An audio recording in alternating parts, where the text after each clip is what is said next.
அனைவருக்கும் வணக்கம். நாம் இப்போது தமிழ் மொழி கற்பித்தலின் அடிப்படை திறன்களில் ஒன்றான படித்தல் திறன் குறித்து பார்க்கலாம். அச்சிலோ கையெழுத்திலோ உள்ள செய்திகளை கண்ணால் பார்த்து வாயால் உச்சரித்து மனத்தால் பொருளுணர்ந்து கொள்வதை தான் படிப்பு என்று சொல்லுகிறோம். ஆகவே படிப்பு திறனில் காணல், நினைவு கூறுதல், பொருள் புரிதல் ஆகியவை அங்கங்கள். ஆக படிப்பு திறனில் முக்கியமானது கண்ணால் காண்பது, மனதால் நினைவு கூறுதல், பொருள் புரிந்து கொள்வது ஆகிய மூன்றும் முக்கியமானவை. பொருள் புரிதல் வாழ்வின் உயர்நிலையை கொண்டு செல்ல உதவக்கூடியது. படித்தலில் கண்கள் வரி வடிவங்களை நோக்க மனம் உணர்கின்ற பொழுது பார்த்தல், ஒலித்தல், பொருள் உணர்தல் என்ற 3 வேலைகள் நடைபெறுவது. ஆக கண்களால் அந்த எழுத்துக்களை பார்த்து அந்த ஒலிகளை கொடுத்து பொருள்களை உணர்ந்து கொள்கிறோம். ஓதுவதொழியேல் என்னும் அவ்வை பாட்டின் வாக்கு எண்ணுக. கை எழுத்தில் அல்லது அச்செழுத்தில் உள்ளதை கண்ணால் பார்த்து படிக்கின்றோம். முதலில் வாசிப்பதற்கு கற்க வேண்டும், பின்னர் கற்பதற்கு வாசிக்க வேண்டும். வாசிப்பில் மாணவர்களுக்கு தொடக்க நிலையிலிருந்தே ஆர்வம் இருப்பின் படிப்பும் பழக்கம் உருவாகி அடைவு பெறுவர். ஆக வாசிக்கும் பழக்கம் இருக்குமானால் மாணவர்களுக்கு படிப்பில் ஒரு நல்ல உயர்நிலையை அடைய முடிகிறது. படித்தல் திறனின் நோக்கங்கள்: சிறந்த உச்சரிப்புடன் படித்தல், திருத்தமாக படித்தல், ஒலி அமைதியுடன் படித்தல், உள்ளதை உள்ளவாறே படித்தல், உணர்வுகளை உணர்ந்து படித்தல், நிறுத்தற் குறியீடுகளை உணர்ந்து படித்தல் போன்றவை இதனுடைய முக்கியமான நோக்கங்கள். முதலாவதாக உச்சரிப்புடன் படிக்க வேண்டும். எழுத்துக்களை நன்கு ஒலிக்கவும் அழுத்தம் தர வேண்டிய இடத்தில் அழுத்தமாக உச்சரிக்கவும் படித்தல் திறன் உதவுகின்றது. வாய்விட்டு படிக்கும்போது படிக்கும் பொருளை மாணவர்கள் உணர்வதுடன் மற்றவர்களும் உணர்ந்து கொள்ளும் அளவிற்கு தெளிவாக படிக்க வேண்டும். ஆக உச்சரிப்பு என்பது முக்கியமானது. எழுத்துக்களை நல்ல முறையில் உச்சரிக்க வேண்டும். ஒலியின் அந்த அழுத்தத்திற்கு ஏற்றபடியாக உச்சரிப்பு தன்மை காணப்பட வேண்டும். வாய்விட்டு படிக்கும்போது இந்த உச்சரிப்பு திறன் வளரப்பெறுகிறது. அந்த வாய்விட்டு படிக்கும் திறனை மாணவர்களிடம் வளர்க்க வேண்டும். திருத்தமாக படித்தல்: சொற்களையும் சொற்றொடர்களையும் திருத்தமாக படிக்க வாய்விட்டு படித்தல் பெருந்துணை செய்கிறது. வார்த்தைகளையும் வாக்கியங்களையும் நான் திருத்தமாக படிக்க வேண்டுமென்றால் வாய்விட்டு படிக்க திறன் உதவி செய்யக்கூடியது. படிக்கும் பொழுது திருத்தமாக படிக்காவிட்டால் ஒன்றை மற்றொன்றாக உணர நேரிடும். எடுத்துக்காட்டாக லா வேறுபாடுகள் இருக்கிறது, ரா வேறுபாடுகள், லா வேறுபாடுகள். இவற்றை நாம் உச்சரிப்பு தெளிவாக இருந்தால் மட்டும்தான் இவற்றுடைய வேறுபாடுகளை நாம் தெரிந்து கொள்ள முடியும். தெளிவு: சொற்களையும் சொற்றொடர்களையும் உரிய இடத்தில் நிறுத்தியும் பிரித்தும் படித்தல் வேண்டும். குரலில் எடுத்தல், படுத்தல், வியத்தல் போன்ற ஒலி வேறுபாட்டுடன் படிக்க வேண்டும். படிக்கும் மாணவர்களுக்கு அன்றி கேட்கும் மாணவர்களுக்கும் ஆசிரியர்களுக்கும் தெளிவு வேண்டுமாதலின் படிக்கும் பொழுது அளவுக்கு மீறிய விரைவு இருக்கக்கூடாது. ஆக வாசித்தல் தெளிவாக இருக்க வேண்டும். சொற்களையும் சொற்றொடர்களையும் நிறுத்தியும் பிரித்து படிக்க வேண்டிய இடத்தில் பிரித்தும் படிக்க வேண்டும். குரலில் காணப்படும் உயர்வு தாழ்வு, ஏற்ற இறக்கத்துடன் படித்தல் ஆகிய எல்லாமே ஒலி வேறுபாட்டுக்கு உதவி செய்யக்கூடியது. படிக்கும் மாணவர்களுக்கு அன்றி அதை கேட்கும் மாணவர்களுக்கும் ஆசிரியர்களுக்கும் தெளிவாக உணர்ந்து கொள்ளும் வகையில் நாம் தெளிவோடு படிக்க வேண்டும். நலனறிந்து நாவறிந்து படித்தல்: தவறின்றி படித்தல். மாணாக்கர்கள் படிக்கின்ற பொழுது ஒரு சொல்லுக்கு மாறாக மற்றொரு சொல்லை பயன்படுத்தியோ ஒரு சொல்லை விளங்கிவிட்டு மற்றொரு சொல்லை கூட்டியோ படிக்காமல் உள்ளதை உள்ளவாறு அப்படியே படிக்க வேண்டுமாக தவறுகளை திருத்தி படிக்கணும். ஒரு சொல்லுக்கு பதிலாக இன்னொரு சொல்லை படிக்கிறது, பாதி எழுத்துக்களை விழுங்கிவிட்டு பாதி சொல்லுறது, இப்படி செய்யாமல் அவற்றில் என்ன புத்தகத்தில் என்ன கொடுக்கப்பட்டிருக்கோ அவற்றை உள்ளதை உள்ளவாறே படிக்க வேண்டும். எடுத்துக்காட்டாக கோவை என்பதனை கோர்வை என்றும் நாவல் பழம் என்பதை நாவப்பழம் என்னும் படிப்பது தவறு. கோவை அப்படின்னு சொல்லும்போது ஒரு வரன்முறையோடு இருக்கக்கூடியது. கோர்வையாக படிக்கிறாங்க அப்படின்னு நம்ம என்ன செய்கிறோம், பேச்சு வழக்கில் சொல்லுவோம். அதே போல் நாவல் பழம், அதனுடைய உண்மையான பெயர் நாவல் பழம், நாம் பேச்சு வழக்கு சொல்லும்போது நாவப்பழம் அப்படின்னு சொல்கிறது. இதை படிக்கும்போது தவறாக படிப்பதை நாம் தடை செய்யணும். புத்தகத்தை பார்த்து படிக்கின்ற பொழுது உள்ளதை உள்ளவாறு அப்படியே படிக்கும் பழக்கத்தை படித்தல் திறன் ஏற்படுத்துகிறதாக இந்த வார்த்தைகளை நாம் புத்தகத்தை பார்த்து படிக்கிறோம் என்றால் உள்ளதை உள்ளவாறு அப்படியே படிக்க வேண்டும். உணர்ந்து படித்தல்: படிக்கும் பகுதியை எத்தகைய உணர்ச்சியில் உந்தப்பட்டு படித்தார்களோ அந்த உணர்ச்சிகளுக்கு மதிப்பளித்து மாறாமல் படிக்கும் திறனை மாணவர்களிடத்து வளர்ப்பதே படித்தல் திறனின் நோக்கம். ஆக ஒரு பகுதியை எழுத்தாளர்கள் எந்த உணர்வோடு எழுதினார்களோ அதே உணர்வோடு படிக்கும்போது மாணவர்களிடத்தில் கேட்பவர்களுக்கு அது இனிமையாக இருக்கும். அத்தகைய திறனை மாணவர்களிடம் வளர்க்க படித்தல் திறன் உதவி செய்வதாக அமைகிறது. போர் தலைவன் போர் வீரர்களுக்கு கூறும் செய்திகள் வீர உணர்வுடனும், இறப்பு செய்தியை கூறும் பொழுது மனநிலை உணர்ந்து கூறுதல் சான்றாகுமாக. ஒரு இறப்பு செய்தியை நாம் சொல்லும்போது அதற்குரிய ஒரு உணர்வோடு சொல்ல வேண்டும். போர் வீரர்கள் சொல்லும்போது அவர்கள் வீரத்தோடு அந்த வார்த்தைகளை பேசுவார்கள். போர்க்களத்தில் நின்று கொண்டு மற்ற வீரர்களுக்கு சொல்லப்படும் போது அவர்களுடைய உணர்வு வீர உணர்வாக இருக்கும். இத்தகைய தன்மையில் நாம் படிக்க வேண்டும். நிறுத்தற் குறியீடுகள் படித்தலின் மிக இன்றியமையாத நோக்கம் நிறுத்தற்கூடிய குறியீடுகளை உணர்ந்து படித்தல். அவ்வாறு படிக்கும் பொழுது பொருள் இனிது விளங்கும். இனி அடுத்ததாக படித்தலுடைய வகைகள். என்ன முறையில் படித்தலை நாம் வளப்படுத்த முடியும்? வாய்விட்டு படித்தல், வாய்க்குள் படித்தல், சொல் முறை படித்தல், சொற்றொடர் முறை படித்தல், ஆழ்ந்து படித்தல், அகன்ற படிப்பு, நூலக படிப்பு, இவை இவ்வளவும் படித்தலின் வகைகளாகவும் எளிமையாய் பொருளுணர்ந்து படிப்பதற்கும் நிறுத்தி படிப்பதற்கும் காற்புள்ளி போன்ற குறியீடுகளை உணர்ந்து படிப்பதற்கும் நிறுத்தற்குறிகள் துணை சேர்ந்தன. நிறுத்தற்குறிகளை சரிவர உணர்ந்து படிக்கவில்லை என்றால் பொருள் குழப்பம் ஏற்படும். ஆக இந்த நிறுத்தற்குறிகளை எப்படி நாம் புரிந்து படிக்க வேண்டும் என்றால், முதலாவதாக வாய்விட்டு படிக்கும் பழக்கத்தை ஏற்படுத்தி கொள்ள வேண்டும். படிப்பில் எதிர்பார்க்கும் திறனை வாய்விட்டு படித்ததினால்தான் நாம் பெற முடிகிறது. இம்முறையில் எழுத்துக்களை காணல், ஒலித்தல், உணர்தல் என்ற ஒலி எழுப்பி படித்தல், உறக்க படித்தல் என்ற செயல் நடைமுறையில் காணப்படுகிறது. ஆசிரியர் முதலில் நடத்த போகும் பாடத்தை வாய்விட்டு படித்து ஒரு முன்மாதிரியாக திகழ வேண்டும். முதலாவது ஆசிரியர் வகுப்பறைக்கு சென்றவுடன் தாம் அன்று நடத்த போகிற பாடப்பகுதியை ஆசிரியர் வாய்விட்டு படிக்க வேண்டும். ஆசிரியர் படிப்பதை தொடர்ந்து மாணவர்கள் படிப்பதற்காக அவர்களை ஊக்கப்படுத்த வேண்டும். மாணவர்கள் மிக தெளிவாகவும் திருத்தமாகவும் படிக்க செய்து பயிற்சி அளித்தல் வேண்டும். ஆசிரியர் படித்து காட்டிய பிறகு நல்ல மாணாக்கர்களை மிகவும் தெளிவாகவும் திருத்தமாகவும் படிக்க செய்ய பயிற்சி அளித்தல் வேண்டும். அவர்களை முன்வைத்து மற்ற மாணாக்கர்கள் செம்மையாக படிக்க அது வழிவகுக்குமாக. முதலாவதாக ஆசிரியர் தங்களுடைய வகுப்பறையில் அவர்கள் முதலாக படிக்க வேண்டும். அவரை தொடர்ந்து வகுப்பறையில் ரொம்ப நல்ல படிக்கிற மாணவர்கள், நல்ல திறமையான மாணவர்கள், நன்கு வாசிக்கும் திறன் உள்ள மாணவர்களை வைத்து திருத்தமாகவும் தெளிவாகவும் படிக்க செய்யணும். அவர்களோடு வைத்து மற்ற மாணவர்களுக்கு செம்மையாக படிக்க வழிவகை செய்யக்கூடியது. வாய்விட்டு படித்தலின் சிறப்புகள்: ஒலிப்பு சீராக காணப்படும், வேகம் இருக்கும், எடுத்தல், படுத்தல், வியத்தல் முதலிய அவை காணப்படக்கூடியது. ஒலியிலுள்ள மாற்றங்கள், திருத்தமான பேச்சு, வாய்க்குள் படித்தலுக்கு உதவக்கூடியது. ஆக வாய்விட்டு படித்தலின் சிறப்புகளான ஒலிப்பு சீர் இருக்கணும், வேகம், எடுத்தல், படுத்தல் இதெல்லாம் இருக்கணும், திருத்தமான பேச்சு, வாய்க்குள் படிக்க உதவக்கூடியது. பொருள் அறிந்த நிலையில் ஏற்ற நிறுத்தங்களுடன் வாசித்தலுக்கு துணை புரியும். இதனுடைய நிறைகள்: ஒலிப்பு பிழைகள் ஏற்படின் சீர் செய்ய இயலும், மனப்பாடம் செய்ய உதவும், வாசிப்பு பழக்கம் செம்மை பெறவும், சொற்சுவை, உணர்வு சுவை உணரக்கூடும். அதாவது வாய்விட்டு படிக்கும்போது நாம் சத்தமாக படிக்கும்போது அதில் ஏதாவது பிழைகள் ஏற்பட்டால் அதை திருத்த முடியும். ஒலிப்பு பிழைகள் ஏற்படின் அதை சரி செய்ய முடிகிறது. மனப்பாடம் செய்ய உதவும். நாம் சத்தமாக படிக்கும்போது வாய்விட்டு படிக்கும்போது அவை நம்முடைய மனதில் ஆழ்ந்து பதியக்கூடிய வாய்ப்பு உண்டு. வாசிப்பு பழக்கம் செம்மை பெறும். வாசிப்பு பழக்கம் அதில் இருக்க தவறுகள் திருத்தப்பட்டு செம்மையாக்கப்படுகிறது. சொற்சுவை, உணர்வு சுவை உணரக்கூடும். இதன் குறைகள்: படிப்பில் வேகம் ஏற்படாது, கால கழிவு ஏற்படும். படிப்பு வேகமாக படிக்க நம்மளால் முடியாது, கால விரயம் ஆயிற்றே இருக்கும். ஒலி உறுப்புகள் கலைந்து போகும். ரொம்ப நேரம் நம்ம சத்தமாக படிக்கும்போது நம்முடைய ஒலி உறுப்புகள் சோர்வடையக்கூடிய நிலைமை. பொருள் உணர்வு ஆற்றல் சிறிது குறையும். பொருள் உணர்ந்து படிக்கக்கூடிய தன்மை குறையப்படுகிறது. இரண்டாவதாக வாய்க்குள் படித்தல். வாசிப்பின் தொடக்கமாக அமைவது வாய்விட்டு படித்தல் என்றால் செம்மை பெற்றபின் தொடர்வது வாய்க்குள் படித்தல். ஆக தொடக்கமாக நாம் ஒன்றை படிக்கும்போது வாய்விட்டு படித்தல் நல்லது. நன்கு படித்தல் திறன் பெற்ற பிறகு நாம் அவற்றை வாய்க்குள் படித்தோம் என்றால் அது சிறப்பாக அமையும். இது வாழ்நாள் முழுவதும் மேற்கொள்ளத்தக்கது. வாய்க்குள் படித்தல் என்பது கண்ணோட்ட படித்தல் ஆகும். வாய்க்குள் படித்தல் விரைவுடன் கூடியது. நூலறிவும் கருத்தறிவும் இதில் மிகுதி. இதனை மௌன படிப்பு, மோன படிப்பு என்னும் கூறுவர். வாய்க்குள் படித்தலின் நோக்கம் அறிவை வளர்ப்பதற்கும் மகிழ்ச்சி எய்துவதற்கும் முக்கியமானவை. கருத்துணர்வு திறன் அதிகரிக்கும். குறைந்த நேரத்தில் நிறைய பகுதிகளை படிக்க முடிகிறது. விரைந்து படித்தல் ஏற்படும். அதிக கற்றல் நிகழும்.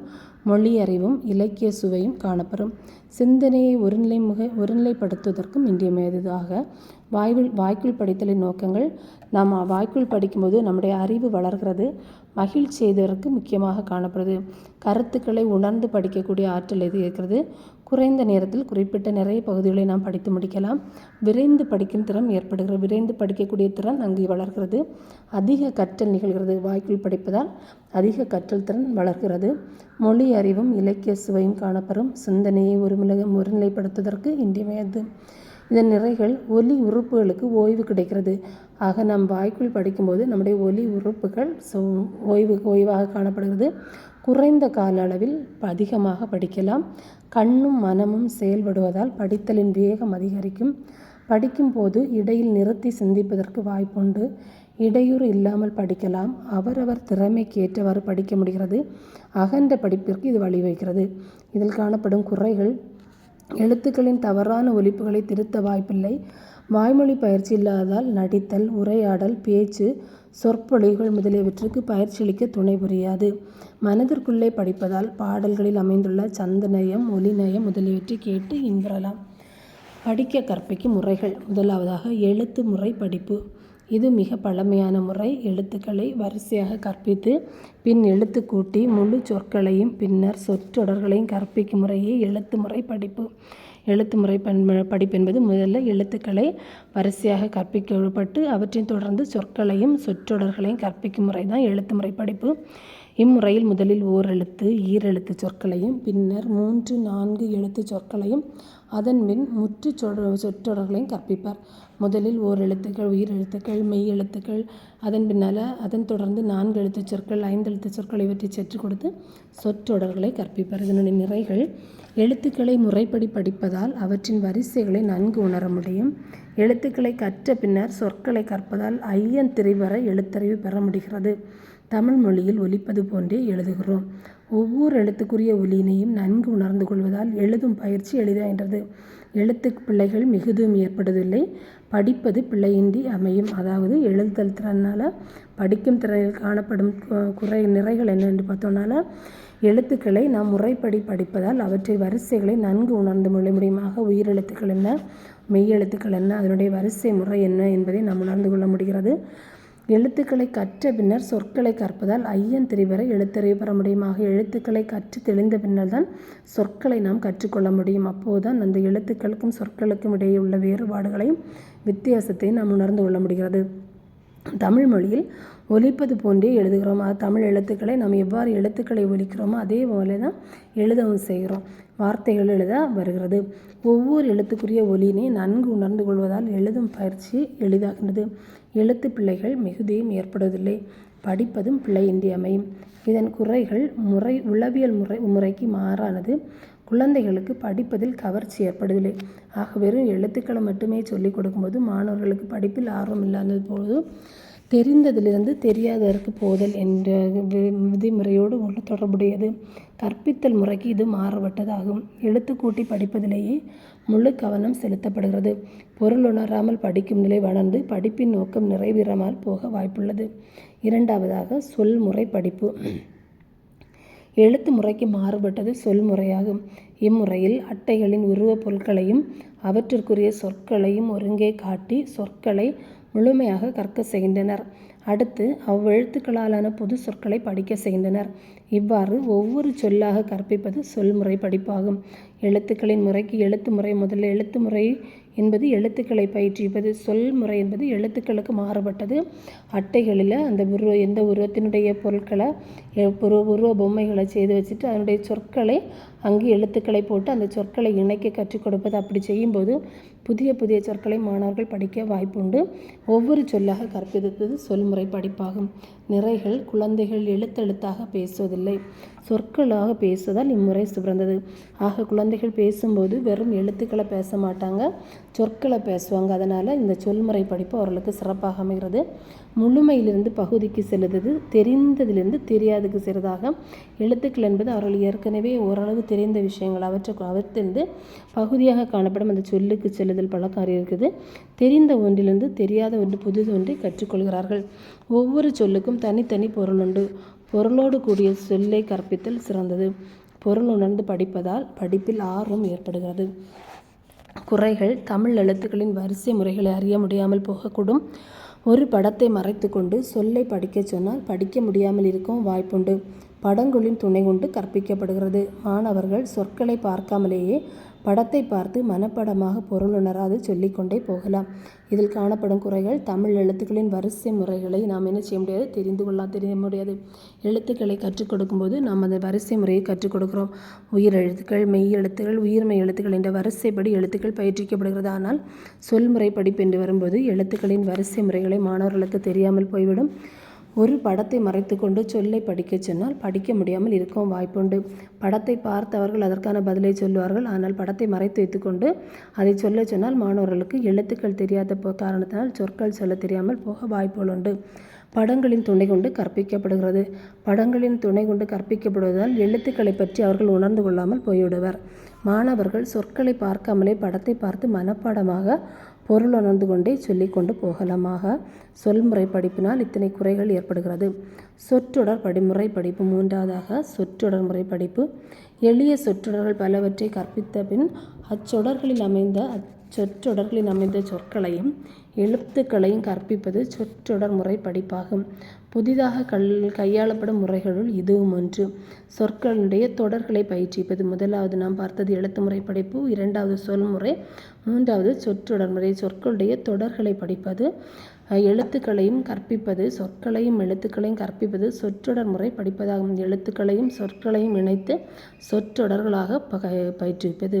புதிதாக கையாளப்படும் முறைகளுள் இதுவும் ஒன்று. இம்முறை படிப்பு கதை முறை என்றும் கூறலாம். இதனை கதை போல வார்த்தைகளாக வாக்கியங்களாக பயிற்றுவிப்பது. நிறைகள்: வெறும் சொல்லாக கற்பிப்பதை விட அச்சொல் கையாள பெற்றிருக்கும் சொற்றொடர் மாணவர்களுக்கு பொருளை கொடுக்கவிடும். வெறும் எழுத்துக்களையோ வெறும் சொல்லையோ கற்பிப்பது அந்த சொற்றொடர்களாக இருக்கும்போது அங்கு ஏதாவது ஒரு பொருளோடு நாம் கற்றுக் கொடுக்க முடிகிறது. குயில் என்றால் திகைக்கலாம்.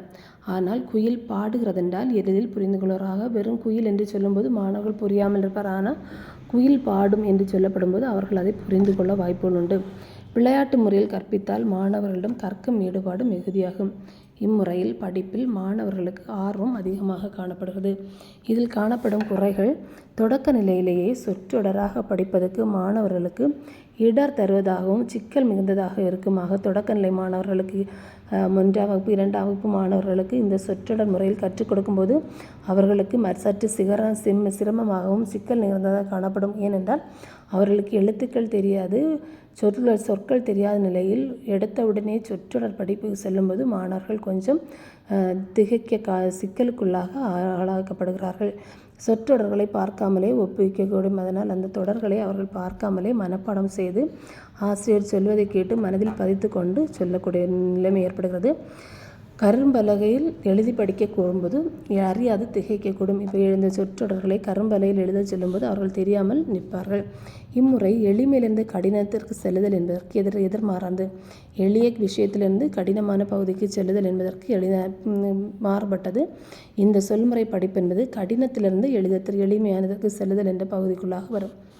இதற்கு தொடர்ந்து படிப்பின் வகைகள். ஆழ்ந்த படிப்பு, அகன்ற படிப்பு. 2 வகையாக கருதப்படுகிறது. ஒன்று ஆழ்ந்த படிப்பு, அகன்ற படிப்பு. ஆழ்ந்த படிப்பு ஒரு நூலை மேலோட்டமாக படித்து செய்தியை மட்டும் அறியாமல் அந்நூலில் உள்ள கருத்துக்கள், சொற்றொடர் அமைப்புகள், சொல்லாட்சி சிறப்புகள் முதலிய அனைத்தையும் படித்தறிதலே ஆழ்ந்த படிப்பு. நூலில் மேலோட்டமாக படித்து அந்த செய்தியை அறிந்து கொள்ளாமல் அதில் காணப்படும் கருத்து, சொற்றொடர் அமைப்பு, சொல்லாட்சி சிறப்பு இது எல்லாத்தையும் ஆழ்ந்து படிப்பது. ஆழ்ந்து படித்தல் என்பது நம் மனதிற்குள்ளாக அந்த கருத்துக்களை இருத்தி படிப்பது. இவற்றை வளர்ப்பதற்கு செய்யுள், உரைநடை பகுதிகள் தேர்ந்தெடுக்கப்பட்டு கொடுக்கப்பட்டுள்ளது. இந்த ஆழ்ந்து படிப்பதற்காக செய்யுள் பகுதியும் உரைநடை பகுதியும் மாணவர்களுக்கு கொடுக்கப்படுகிறது. செய்யுள் பகுதியை மனப்பாடம் செய்யும்போது மாணவர்கள் அவற்றை ஆழ்ந்து படிக்கும் திறன் வளர்கிறது. ஆழ்ந்த படிப்பின் நோக்கங்கள்: உரைநடை பாடத்தை ஆழ்ந்து படிக்க செய்வதால் கீழ்குறிப்பிட்டுள்ள நோக்கங்கள் நிறைவேறும். 1. சொற்களஞ்சிய பெருக்கம் ஏற்படும். சொற்களஞ்சியம் பெறுகிறது. தொடர்களை வாக்கியத்தில் அமைத்து எழுத செய்வதன் மூலம் சொல் ஆட்சித்திறனை வளர்க்கலாம். ஒரு வார்த்தையை கொடுத்து அதற்கு வாக்கியத்தில் அமைத்தல் அத்தனை பயிற்சிகள் கொடுப்பதன் மூலம் சொல்லாட்சித்திறன் வளர்கிறது. அந்த வாக்கியத்தில் அமைக்கும்போது புதிய வார்த்தைகளை அவர்கள் கற்றுக்கொள்வார்கள். ஒரு பகுதியினை படித்து வினாக்களுக்கு விடை எழுதும் திறன் வளரும். செய்யுள் பாடத்தை ஆழ்ந்து படிக்க செய்வதன் மூலம் சொல் நயம், பொருள் நயம் உணரச் செய்யலாம். செய்யுள் பகுதியை நாம் ஆழ்ந்து படிக்க செய்வதால் அந்த செய்யுளில் உள்ள சொல் நயத்தையும் பொருள் நயத்தையும் உணரச் செய்ய முடிகிறது. எதுகை மோனை இயைபு தொடைகளை அறிந்து கொள்ளப்படுகிறது. எதுகை தொடை முதல் எழுத்துக்கள் ஒன்றி வர தொடுப்பது, இரண்டாம் எழுத்துக்கள் ஒன்றியுடைய துடைப்பது ஆகப்பட்ட எதுகை மோனை இயைபு தொடைகளை நாம் அறிந்து கொள்ள முடிகிறது. கற்பனை நயம் உவமை நயத்தை அறிதலமாக ஆழ்ந்த படிப்பின் மூலம் அந்த செய்யுள் பகுதியில் காணப்படும் கற்பனை நயம், உவமை பண்பு இவற்றையெல்லாம் அறிந்து கொள்ளப்படுகிறது. செய்யுளை பொருள் உணரும் வண்ணம் பிரித்தறிய முடிகிறது. செய்யுளை ஓசை முறைப்படி படிக்கப்படுகிறது. செய்யுளை ஓசை முறைப்படி படிக்க இந்த ஆழ்ந்த படிப்பு உதவும். ஆக ஆழ்ந்த படிப்பு என்பது ஒரு நூலை மேலோட்டமாக படித்து செய்தியை மட்டும் அறியாமல் அந்நூலில் உள்ள கருத்துக்கள், சொற்றொடர் அமைப்புகள், சொல்லாட்சி சிறப்புகள் இவை எல்லாவற்றையும் ஆழ்ந்து படிக்கும் திறன் ஆழ்ந்த படிப்பு. இந்த ஆழ்ந்து படித்தலின் நிறைகளாவன மொழியின் அடிப்படை திறன்களில் நல்ல பயிற்சி கிடைக்கிறது. ஆக ஆழ்ந்து படிக்கும்போது நாம் படிக்கிற மொழி நம்முடைய தாய்மொழியில் நல்ல ஒரு திறனை நாம் வளர்த்து கொள்ள முடிகிறது. நயம் உணரும் திறன் வளர்கிறது. நயம் உணர்ந்து படிக்க முடிகிறது. எழுத்துக்களில் காணப்படும் எதுகை மோனை திறன்கள், கற்பனை, உவமை முதலிய நயம் உணரும் திறன் வளர்கிறது. சொற்களஞ்சியம் பெறுகிறது. நிறைய வார்த்தைகளை, புதிய புதிய சொற்களை பற்றிக்கொள்ளக்கூடிய வாய்ப்பு ஏற்படுகிறது. படைப்பாற்றல் திறன் வளர்கிறது. புதியவற்றை படைக்கக்கூடிய ஒரு ஆற்றல் வளர்கிறது. படித்ததன் கருத்தை அறியும் ஆற்றல் வளர்கிறது. நாம் படித்ததனுடைய கருத்துக்களை அறிந்து கொள்ளக்கூடிய தன்மை இங்கு வளர்கிறது. குறைகள் ஒரே பகுதியை ஆழ்ந்து படிப்பதால் சலிப்பு ஏற்படலாம். ஒரே பகுதியை நாம் ஆழ்ந்து படித்து கொண்டு இருக்கும்போது அதில் நமக்கு சலிப்பு ஏற்படும். திரும்ப திரும்ப படித்த பகுதியை நாம் படிக்கிறோம் என்றால் நமக்கு அது சலிப்பை உண்டாக்கும். பகுதியை படித்து செய்தியை மட்டும் அறிந்து கொள்ளுதல். அந்த பகுதியில் உள்ள பொருளை மட்டும் பறித்து கொண்டு அந்த செய்தியை நாம் உணர்ந்து கொள்கிறோம். அதோடு அதை விட்டு விடுவது. வினாக்களுக்கு விடை கூறும் நிலை மட்டுமே ஏற்பட்டு விடுதலிடும். ஆழ்ந்து படிக்கும்போது கேட்ட வினாக்களுக்கு விடை மட்டும் நாம் மனப்பாடம் செய்து படிக்கும் திறனோடு சேர்ந்தது இந்த ஆழ்ந்த படிப்பு. அப்போது கேட்ட கேள்விகளுக்கான பதிலை நாம் அங்கே எழுத மட்டுமே அது உதவி செய்ய முடியும். இரண்டாவதாக அகண்ட படிப்பு. செய்தி திரட்டுதலை நோக்கமாக கொண்டு ஒரு நூலை மேலோட்டமாக படித்தல் அகண்ட படிப்பு.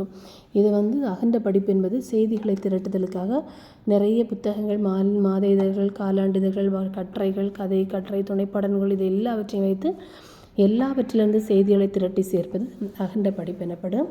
இதற்காக நாம் நிறைய வார இதழ்கள், மாத இதழ் ஒரு குறிப்பிட்ட செய்தியை சேகரிக்க வேண்டுமென்றால் மாத இதழ், வார இதழ், துணைப்பாட நூல்கள், கட்டுரை நூல்கள் இவற்றை எல்லாமே எடுத்து அதிலிருந்து தேவையான தகவல்களை சேகரிப்பது இந்த அகண்ட படிப்பில் உதவக்கூடியது.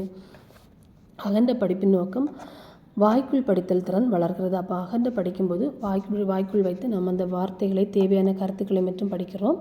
படித்தலை சுருக்கி எழுதும் திறனை வளர்த்தல். இங்கு அகண்ட படிப்பு படிக்கும்போது படிப்பு சுருக்கப்படுகிறது, எழுதுதல் திறன் வளர்கிறது. பிறர் துணையின்றி தாமே படித்து செய்தி எழுதுதல். மற்றவர் நமக்கு இதை படிக்கணும் அதை படிக்கணும் என்று சொல்லாமல் நாமவே நம்முடைய அறிவுக்கு மேற்பட்டு எல்லா புத்தகங்களிலும் தேடி கருத்துக்களை சேகரிக்க இது உதவக்கூடியது. ஓய்வு நேரத்தை பயனுள்ள முறையில் செலவழித்தல். அகண்ட படிப்பு இருக்கிற இடத்தில் நம்முடைய கைகளில் கிடைக்கிற ஏதோ ஒரு புத்தகத்தை, ஏதோ ஒரு காலாண்டிதழாகட்டும், வார இதழாகட்டும் அவற்றை வச்சு செய்திகளை படித்து அதிலிருந்து ஓய்வு நேரத்தை நமக்கு ஏற்ற முறையில் பயன்படுத்த உதவும். கற்பனை ஆற்றலையும் படைப்பாற்றலையும் வளர்க்கக்கூடியது. தன்னம்பிக்கையை வளர்த்தல். இந்த அகண்ட படிப்பின் மூலம் நிறைய புத்தகங்களை ஒரே நேரத்தில் படிக்கிறதுனால நிறைய காரியங்களை, நிறைய செய்திகளை நாம் தெரிந்து கொள்கிறோம். அவற்றை நம்முடைய தேவை கருதி நம்ம பேசுவதற்கு செயல்படுத்த முடியும். அப்போது நம்மிடத்தில் காணப்படும் தன்னம்பிக்கை வளர்கிறது. இதில் காணப்படும் நிறைகள் வேகமாக படித்தல், பொருள் உணர்தல் முதலிய திறன்கள் வளர்கிறது. ஆக அகண்ட படிப்பு படிக்கும்போது நிறைய புத்தகங்களிலிருந்து ஒரே கருத்துக்கான தகவலை நிறைய புத்தகங்களை நாம் சேகரிக்க வேண்டும். அதற்காக நாம் எடுக்கும்போது வேகமாக வாசிக்கும் திறன் வளர்கிறது. அதோடு பொருள் உணர்ந்து படிக்கக்கூடிய திறனும் வளர்கிறது. முறையான பொழுதுபோக்கிற்கு வாய்ப்பளிக்கிறது. ஆழ்ந்த படிப்பில் பெற்ற மொழி அறிவை உறுதி செய்ய உதவுகிறது. குறைகள் எந்த நூலையும் மேலோட்டமாக படிக்கும் நிலை ஏற்படலாம். அப்படி செய்யும்போது நமக்கு புரியாத புத்தகத்தையும் புரிந்து கொள்ள முடியாததை மேலோட்டமாக படித்து மேலான பொருளை உணர்ந்து கொள்வார். திருத்தமான மொழியறிவு பெற உதவவில்லை. நன்கு திருத்தமான மொழியறிவு இதனால் நமக்கு கிடைக்க வாய்ப்புகள் குறைவு. கதைகளை மட்டுமே படிக்கும் பழக்கம் ஏற்பட்டுவிடின் அறிவு வளர்ச்சிக்கு இடமில்லாத போய்விடும்.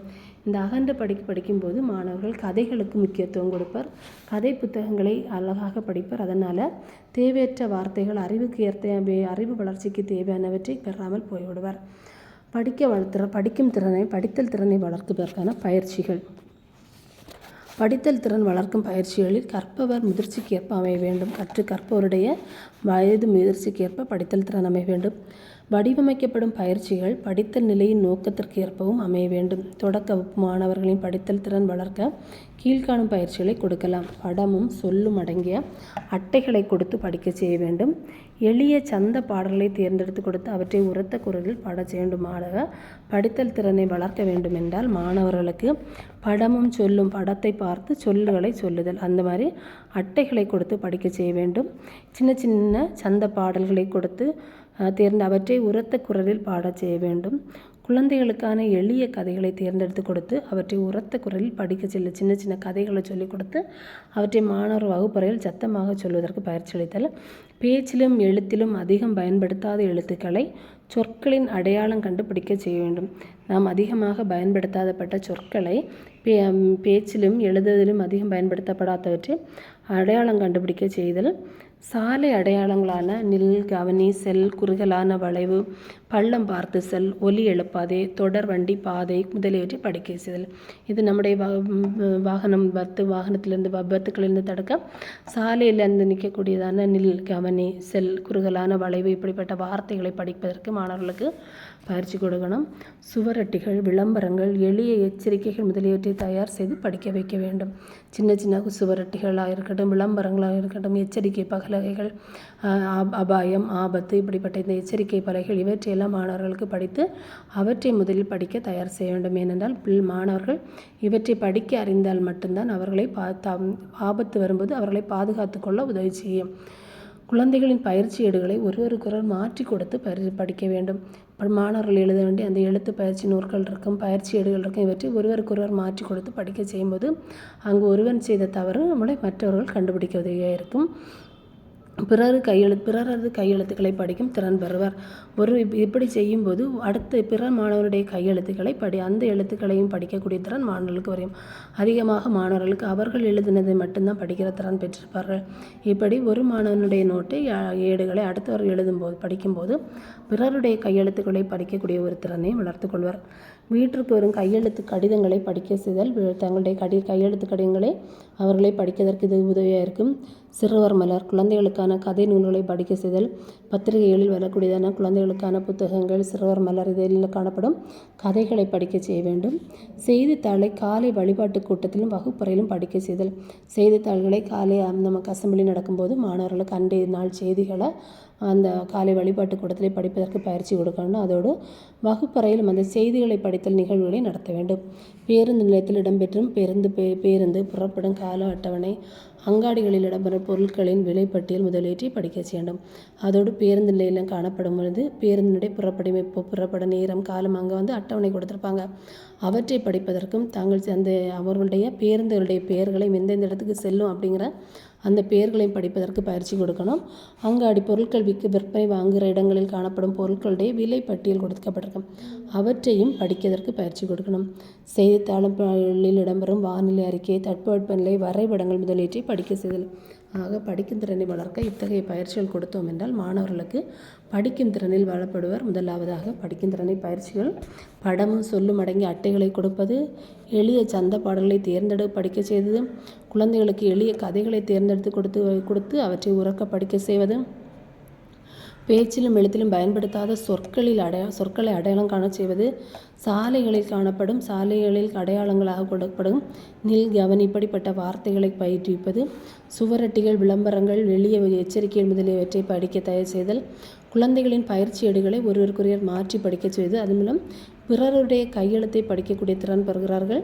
வீட்டிற்கு வரும் கையெழுத்து கடிதங்களை படிக்க செய்தல், சிறுவர் மலர், குழந்தைகளுக்கான கதை நூல்களை படிக்க செய்வது, பேருந்து நிலையத்தில் இடம்பெறும் பேருந்தும் புறப்படும் கால அட்டவணை, அங்காடிகளில் இடம்பெறும் பொருட்களின் விலைப்பட்டியல் முதலியவற்றை படிக்க செய்வது, செய்தித்தாளில் இடம்பெறும் வானிலை அறிக்கை, தட்பவெப்பநிலை, வரைபடங்கள் முதலியவற்றை படிக்க செய்தல். குழந்தைகளின் படிப்பு வளர்ச்சிக்கான வழிமுறைகள் என்ன என்று பார்த்தோமானால், படிக்கும்போது குறைந்தது ஓர் அடி இடைவெளியில் நூலை பிடிக்குமாறு செய்தல் வேண்டும். அவற்றை படிப்பதற்கான வளர்ச்சி படிக்கும்போது நூலை அந்த புத்தகத்தை ஒரு அடி இடைவெளி, கண்ணுக்கும் புத்தகத்திற்கும் இடையே ஒரு அடி இடைவெளியாக இருக்க வேண்டும். இடப்பக்கத்திலிருந்து ஒளி வரும்படி மாணவர்களை உட்கார வைத்தல். மாணவர்கள் உட்காரும் பகுதி இடப்பக்கத்திலிருந்து ஒளி அவர்களுடைய புத்தகத்தில் அடிக்கும் வண்ணம் இருக்க வேண்டும். நிமிர்ந்து நேராக அமர்ந்து படிக்குமாறு செய்ய வேண்டும். குழந்தைகளின் கண் பார்வையில் கோளாறு இருப்பின் அதனை நீக்க ஆலோசனை கூற வேண்டும். சில பிள்ளைகளுக்கு கண்களில் பாதிப்புகள் இருக்கும். இதனால் படிக்கும் திறன் குறைவாக காணப்படலாம். அவற்றை அறிந்து அவற்றை சரி செய்ய ஆலோசனை கூறணும். கண் படிக்கும் போது பாயும் போதும் தலை அசையாதிருத்தல் வேண்டும். கண் ஒரு வார்த்தையை படிக்கும் போதும் அடுத்த வார்த்தைக்கு பாய்ந்து செல்லும்போது தலையை அசைத்து அசைத்து பேசாமல் அவற்றை கண்ணும் பார்வையும் ஒரே நேர்கோட்டில் அமைவது மாதிரி பார்த்து கொள்ளணும். வாய்க்கும் படிக்கும்போது உதடு அசையாமலும் முணுமுணுக்காமலும் பார்த்து கொள்ளுதல். வாய்க்குள்ளாக படிக்கும்போது உதடை அசையாமல் முணுமுணுக்காமல் அவற்றை மனதிற்குள்ளாக படிப்பதற்காக பயிற்சி கொடுக்கணும். இவ்வழிமுறைகளை பின்பற்றுவதன் மூலம் குழந்தைகளின் படித்தல் திறன் வளர்ச்சி அதிகரிக்கிறது. படித்தலை விரைவாக்கும் வழிமுறைகள். படித்தல் திறனை அதிகரிக்க கண் காண் அளவு, கண் நகர்ச்சி, கண் பாய்ச்சல், பொருள் உணரும் ஆற்றல் இவற்றை அதிகரிக்க வேண்டும். கண் காண் அளவு. படிக்கும் பொழுது கண் வரி வடிவத்தின் ஒரு பகுதியை பார்க்கிறது, பின் அடுத்த பகுதியை பார்க்கிறது. ஒரு முறை பார்ப்பதில் கண்டறிகின்ற சொற்றொகுதியை கண் காண் அளவு. ஆக நம்முடைய கண்கள் எத்தனை எழுத்துக்களை ஒரே நிமிடத்தில் பார்க்கிறதோ அவை கண் காண் அளவு எனப்படுகிறது. ஒரு வரிவடிவத்தில் உள்ள குறிப்பிட்ட பகுதியை பார்த்து பின் அடுத்த பகுதியை பார்த்து ஒரே நேர்கோட்டில் அவற்றை வாசிப்பது. சான்றாக, அறிவழகன் பேச்சு போட்டியில் முதலிடம் பெற்றான் என்ற தொடரில் அறிவழகன் என்பதை மட்டும் ஒருமுறை பார்க்க முடியுமெனில் படிக்கும் வேகம் குறையும். ஆக இந்த ஒரு வார்த்தையில் தொடரில் அறிவழகன் பேச்சு போட்டியில் முதலிடம் பெற்றான் என்பதை ஒரே தொடராக படிக்காமல் அறிவழகன் என்பதை மட்டும் கண் காணுமானால் அதில் காணப்படுகிறன பேச்சு போட்டியில் முதலிடம் பெற்றான் என்ற வார்த்தை விடுபட்டுவிடும். ஆகவே அதன் மூலம் வேகம் குறையும். அறிவழகன் பேச்சு போட்டியில் என்பது வரை ஒரு முறையில் பார்க்க முடியுமெனில் படித்தலின் வேகம் அதிகரிக்கும். எனவே கண் காண் அளவு அதிகரிக்க பயிற்சி அளித்தல் இன்றியமையாது. இரண்டாவது, கண் நகர்ச்சி. படிக்கும் பொழுது வரி வடிவத்தின் ஒரு குறிப்பிட்ட பகுதியை ஒரு முறை பார்த்தபின் அடுத்த பகுதியை பார்க்க குதிப்பது கண் குதிப்பு, அதாவது கண் நகர்ச்சி. படிக்கும்போது இந்த வரி வடிவத்தை ஒரு பகுதியை படிச்சுட்டே இருக்கும்போது தன்னாவே அடுத்த பகுதிக்கு பாய்வது கண் நகர்ச்சி. ஒரு பகுதியை படிப்பதற்கு கண் நிற்பதை கண் நிறுத்தல் என்பர். கண் நிறுத்தல் ஒரு பகுதிக்கு 1/4 வினாடி தேவை என்றும் இதனை கண் நிறுத்த அளவு என்றும் கூறுவர். கண் நிறுத்த அதிகமாயின் படித்தலின் வேகம் குறையும். கண் நிறுத்தம் கால அளவை குறைக்க படிக்க பயிற்சி அளித்தல் வேண்டும். கண் பாய்ச்சல். படிக்கும் பொழுது ஒரு தொடர் முடிந்ததும் அடுத்த தொடருக்கு கண் பார்வை தாவுகிறது. இத்தாவுதலை கண் பாய்ச்சல் என்பர். அதாவது ஒரு தொடர் முடிந்ததும் அடுத்த தொடருக்கு போகிறது கண் பாய்ச்சல். கண் பாய்ச்சல் அடிப்பிரளாது செல்ல வேண்டும். ஒரே வரியை மீண்டும் படிப்பதும் ஒரு வரி விட்டு படிப்பதும் சில வேளைகளில் நிகழ்வதுண்டு. அது படிக்கும் வேகத்தை குறைக்கும். கண் பாய்ச்சல் முறையானதாக அமைய பயிற்சி எழுதல் வேண்டும். ஒரே வரியை மீண்டும் மீண்டும் படிப்பதனால சில வேளையில் படிக்கக்கூடிய வேகம் குறைகிறது. அதனால் கண் பாய்ச்சல் என்பது முறையாக இருக்கணும். இங்கே படிச்சுட்டே இருந்தாலும் இன்னொரு தொடர கண் பார்க்கும். அப்போ இதனுடைய பொருளை நாம் விட்டுவிட்டு அதற்குள்ளாக சென்று விடுவோம். பொருள் உணரும் ஆற்றல். படித்தலின் உயிர் நாடி பொருள் உணர்தலே. பொருள் உணர்திறன் வளர்ச்சி படிகளை 3 வகையாக வகைக்கலாம். அவை வரியை படித்தல், வரிக்குள் படித்தல், வரிக்கப்பால் படித்தல். பொருள் உணர் படித்தல், வரிகளுக்கு மேலே இருக்கிறத படித்தல், 2 வரிகளுக்குள்ளாக இருக்கிற எழுத்துக்களை படித்தல், அதற்கு அடுத்த எழுத்துக்களை படித்தல். மகாத்மா காந்தி இனிமையானவர் என்னும் சொல்களை படித்தல் வரியை படித்தல் ஆகும். இனிமை என்பதை பொருளோடு மட்டுமே பொருத்தி பார்க்காமல் அப்பொருளுக்கும் பொருள் தரும் பண்பை பொருத்தி பார்த்தல் வரிக்குள் படித்தல் ஆகும். மகாத்மா காந்தி இனிமையானவர் என சொற்களை படித்தல் வரி அந்த ஒரு வரியை மட்டுமே படிக்கிறது. இனிமை என்பதை பொருளோடு மட்டும் பொருத்தி பார்க்காமல் அப்பொருளுக்கு பொருள் தரும் பண்பை பொருத்தி பார்த்தல். அப்போ இனிமை என்பது மகாத்மா காந்தி மட்டும் கிடையாது, எல்லா காரியங்களிலும் நம்ம இனிமை என்பதை சொல்லி பயன்படுத்தலாம். வரிக்குள் இப்படி வேறு வேறு இடத்தில் அதை பொருத்தி பொருள் தர படிப்பது வரிக்குள் படித்தல். பண்பினை இனிமை என்னும் சொல் தருகிறது. இச்சொல்லுக்கு பேச்சில் இனிமை, நடத்தையில் இனிமை, காட்சியில் இனிமை என பல்வேறு பொருட்களை இணைத்து காண்பித்தல் வரிக்கு அப்பால் படித்தல். இப்படி இந்த படிக்கும் பொருள் உணரும் ஆற்றல் 3 வகையாக படிக்கப்படுகிறது. பொருள் உணர் ஆற்றலை வளர்க்கும் வழிமுறைகள். குழந்தைகளின் அறிவு நிலைக்கு ஏற்றவாறு புத்தகங்களை தேர்ந்தெடுத்து படிக்க வேண்டும். ஆக பொருள் உணர்ந்து படிக்க வேண்டுமானால் அந்த குழந்தைகளுடைய அறிவு நிலை, தொடக்கநிலை மாணவர்களுடைய அறிவுத்திறன் எத்தனை என்பது நாம் தெரிந்திருக்க வேண்டும். அதனுடைய மேல் பகுப்பு படிப்பு மாணவர்களுடைய அறிவு நிலை அதற்கேற்றபடி புத்தகங்களை நாம் தேர்ந்தெடுத்து கொடுத்து படிக்க செய்ய வேண்டும். தொடக்கத்திலிருந்தே கதை, புதினம், நாடகம், நாட்டு வளம், நகைச்சுவை ஆகிய அடங்கிய புத்தகங்களை படிக்கும் ஆர்வத்தை தூண்ட வேண்டும். தொடக்க வகுப்புகள், அதாவது சின்ன பிள்ளைகளிலிருந்து சிறு வகுப்புகளிலிருந்தே அவர்களுக்கு கதைகள், புதின கதைகள், நாடகம், நாட்டு வளம், நகைச்சுவை ஆகிய புத்தகங்களை படிப்பதற்கு ஆர்வத்தை தூண்ட வேண்டும். சிறு வகுப்புகளிலிருந்தே கதைகளை படிப்பதற்கு, புதினங்களை படிப்பதற்கு மாணவர்களை தூண்ட வேண்டும். மாணக்கர் படிக்கும் புத்தகத்தில் கடின சொற்களும் பொருள் விளங்காத கருத்துக்களும் அதிகமாக இருத்தல் கூடாது. அவர்கள் படிக்கக்கூடிய பாடங்களில் ரொம்ப கடினமான வார்த்தைகள், அவர்களால் பொருள் உணர்ந்து கொள்ள முடியாத சொற்கள் விளங்காத வார்த்தைகள் நிறைய இருக்குமானால் அவற்றை தவிர்த்தல் நல்லது. பள்ளி நூலகங்களின் துணை படிப்புக்கென அதிகமான நூல்கள் வாங்கி வைக்க வேண்டும். பள்ளி நூலகங்களில் அவருடைய பாடம் சார்ந்ததை தவிர பிற துணை புத்தகங்களை நிறைய வாங்கி வைத்து மாணவர்களுக்கு படிப்பதற்கு நேரம் ஒதுக்கி அந்த நூலகத்தை பயன்படுத்த வாய்ப்பளிக்க வேண்டும். நல்ல இதழ்களையும் செய்தித்தாள்களையும் வரவழைத்து படிக்க செய்தலாம். நல்ல வார இதழ்கள், காலாண்டு இதழ்கள், மாத இதழ்கள், அதோடு செய்தித்தாள்கள் இவற்றை பள்ளிகளில் வரவழைத்து அதற்கு நேரம் ஒதுக்கி மாணவர்களை படிக்க செய்து படிப்பின் திறனை மேம்படுத்தலாம். விருப்பு வெறுப்பின்றி நூல்களை படித்து அவை கூறுகின்ற காரணங்களை ஏற்று ஆகின்ற மனப்பக்குவத்தை மாணவர்களிடம் ஏற்பட வேண்டும். நூல்களை படிக்கும்போது எந்த வெறுப்பு இல்லாமல் இதை படிக்க வேண்டும், தான் தெரிந்து கொள்ள வேண்டும் என்ற உணர்வோடு நல்ல மனப்பக்குவத்தோடு மாணவர்களுக்கு படிப்பதற்கு திறன்களை ஏற்படுத்த வேண்டும். இவை ஒரு படித்தல் திறனில் ஏற்படக்கூடிய நன்மைகள். நல்ல படித்தல் திறன் மொழியை சிறந்ததாக படித்தல் திறன் என்பது பல வகைகளில் நமக்கு உதவுகிறது.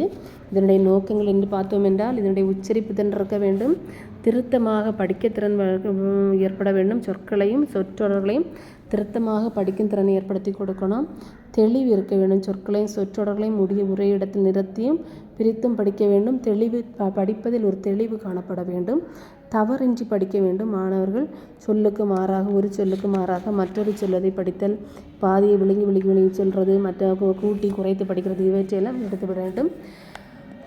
உணர்ந்து படித்தல், படிக்கும் பகுதி அந்த உணர்வோடு சேர்ந்து உணர்ச்சியோடு படிக்க கற்றுக் கொடுக்க வேண்டும். நிறுத்தற்குறிகள், எந்த இடத்துலலாம் நிறுத்தற்குறிகள் இருக்கிறோ, காற்புள்ளி அரைப்புள்ளிகள் இருக்கிற இடங்கள்லாம் நிறுத்தி அதற்கேற்றபடி படிக்க பயிற்றுவிப்பது.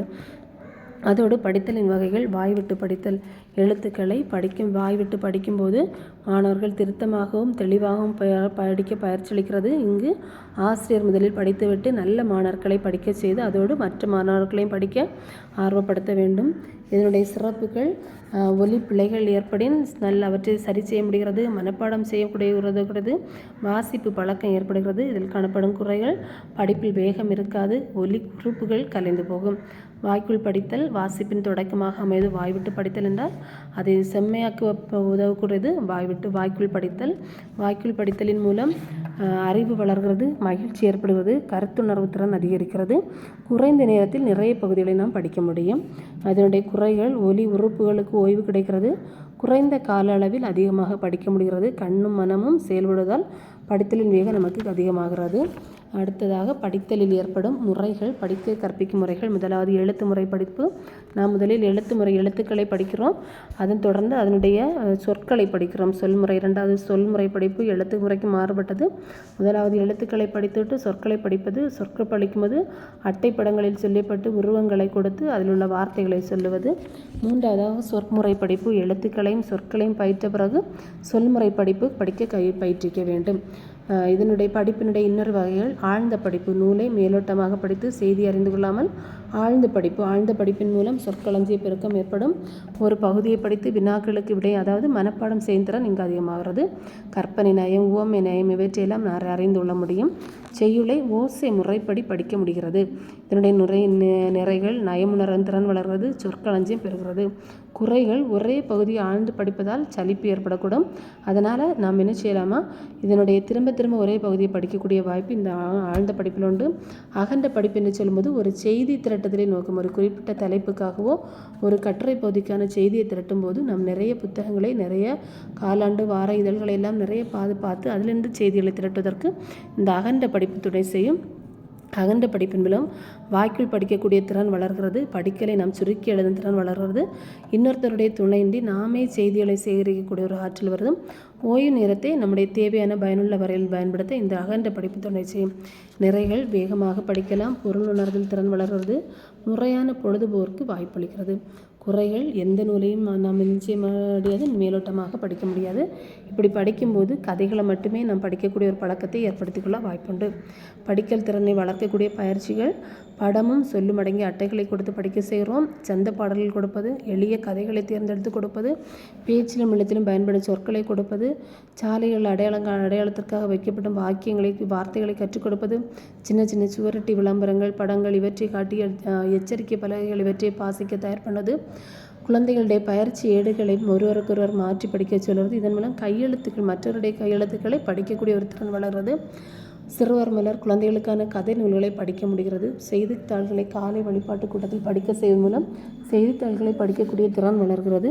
பேருந்து நிலையத்தில் காணப்படும் பேருந்துகளுடைய கால அட்டவணை, அங்காடிகளில் காணப்படும் பொருட்களின் விலை பட்டியல் இதையெல்லாம் படிக்க செய்யக்கூடிய வாய்ப்புகள் இந்த படிக்கும் திறனை வளர்ச்சிக்கான ஒரு முக்கியமான ஒன்றாகும். குழந்தைகளின் படிப்பு வளர்ச்சிக்கான வழிமுறைகள்: நிமிர்ந்து நேராக வந்து படிக்க செய்ய வேண்டும். கண் பார்வையின் கோளாறு இருப்பின் அதை நீக்க ஆலோசனை சொல்ல வேண்டும். படித்தலை விரைவாக்க வழிமுறையில் கண் காண் அளவு: பாடத்தின் படிக்கும் பொழுது வரி வடிவத்தின் ஒரு குறிப்பிட்ட பகுதியை கண் பார்த்து அந்த பகுதியில் அழுத்தம் பகுதியை ஒரு முறை பார்ப்பதில் கண்டறிகின்ற சொற்பகுதி கண் பாய்ச்சல். இரண்டாவது, கண் நகர்ச்சி: ஒரு வரி வடிவத்தின் ஒரு குறிப்பிட்ட பகுதியை படிக்கும்போது இன்னொரு அடுத்த பகுதிக்கு கண் பாய்வது, கண் குதிப்பது கண் நகர்ச்சி எனப்படுகிறது.